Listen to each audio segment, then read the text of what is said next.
ನಮಸ್ಕಾರ ಕರ್ನಾಟಕ. ಬಸವನಗುಡಿಗೆ ಬಂದು ನಾನು ದೊಡ್ಡ ಬಸಪ್ಪನ ದೇವಸ್ಥಾನಕ್ಕೆ ಬರಲಿಲ್ಲ ಅಂದರೆ ಬಸವನಗುಡಿಗೆ ಬಂದಿರೋದೇ ವೇಸ್ಟ್ ಅನಿಸ್ಬಿಡುತ್ತೆ. ದೊಡ್ಡ ಬಸಪ್ಪನ ದೇವಸ್ಥಾನಕ್ಕೆ ಬಂದಿದ್ದೀನಿ. ಇದ್ರ ಇತಿಹಾಸ ಏನೂ ಇಲ್ಲ, ಲೈಟಾಗಿದೆ. ನನ್ನ ಪ್ರಕಾರ ಎಲ್ರಿಗೂ ಗೊತ್ತೇ ಇರುತ್ತೆ. ಇಲ್ಲಿ ತುಂಬ ಫೇಮಸ್ ಕಡಲೆಕಾಯಿ ಪರಿಷೆ ನಡೆಯುತ್ತೆ. ಕಡಲೆಕಾಯಿ ಪರಿಷೆ ಏನಕ್ಕೆ ನಡೆಯುತ್ತೆ ಅಂದರೆ, ದೇವಲೋಕದಿಂದ ಬಸವಪ್ಪ ಬಂದ್ಬಿಟ್ಟು ಇಲ್ಲಿ ಬಂದು ಇಲ್ಲೆಲ್ಲ ಈ ಪ್ರಾಂತ್ಯದಲ್ಲಿ ಹಿಂದೆ ಈಗೆಲ್ಲ ಬಿಲ್ಡಿಂಗ್ಸ್ ಆಗಿವೆ, ಕಾಲೇಜಸ್ ಆಗಿವೆ, ಸ್ಕೂಲ್ಸ್ ಆಗಿವೆ, ಎಲ್ಲ ಆಗಿದೆ. ಮೊದಲು ಹಳೆ ಕಾಲದಲ್ಲಿ ಅಂದರೆ ಸ್ವಲ್ಪ ವರ್ಷಗಳ ಹಿಂದೆ ಇಲ್ಲೆಲ್ಲ ಇದು ಬೆಳೀತಿದ್ರಂತೆ, ಏನು ಕಡಲೆ ಬೀಜಗಳು ಬೆಳೀತಿದ್ರಂತೆ, ಕಡಲೆಕಾಯಿನ.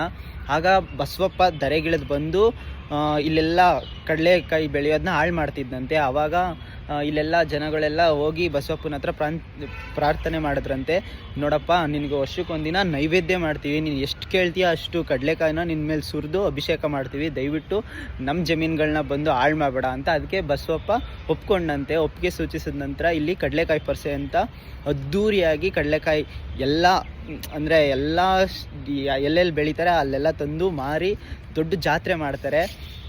ಅಷ್ಟೇ ಈ ದೇವಸ್ಥಾನದ ಇತಿಹಾಸ. ಮತ್ತು ಇದು ಎರಡನೇ ದೊಡ್ಡ ಬಸವಪ್ಪ ಇರೋದ್ರಲ್ಲಿ. ನಾನು ಮೊದಲನೇದು ತೋರಿಸಿದ್ದೀನಿ ನಿಮಗೆ, ಎರಡನೇದು ಇವಾಗ ತೋರಿಸ್ತಾ ಇದ್ದೀನಿ, ಮೂರನೇದು